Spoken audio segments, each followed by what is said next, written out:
Okay, we're about to apply the second layer. The initial layer has cured, so I'm going to remove the masking tape, and as you can see, it peels off easily. It doesn't stick to the Shoe Goo at all.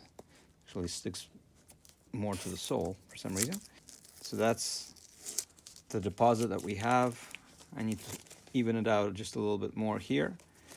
And before I apply additional tape, I'm going to abrade the surface just to increase the surface area. It's kind of an optional step. You don't really have to do it, but I prefer to do it.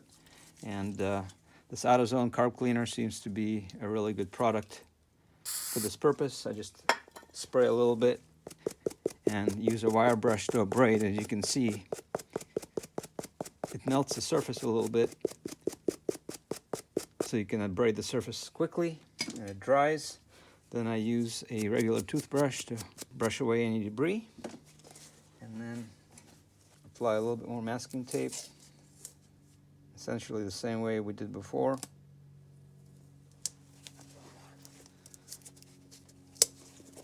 To form a little mold.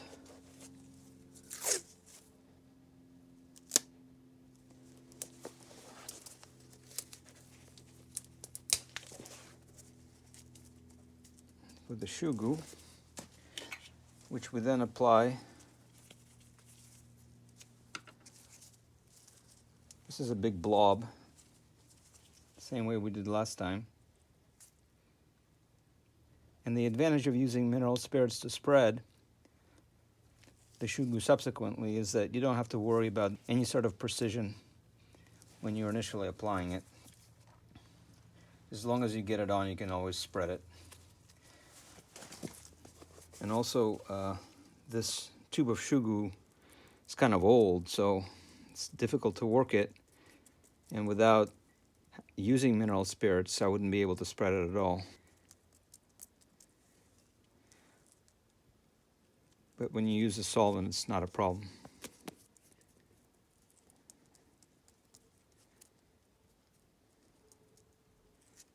So you can see it doesn't stick to the finger whatsoever.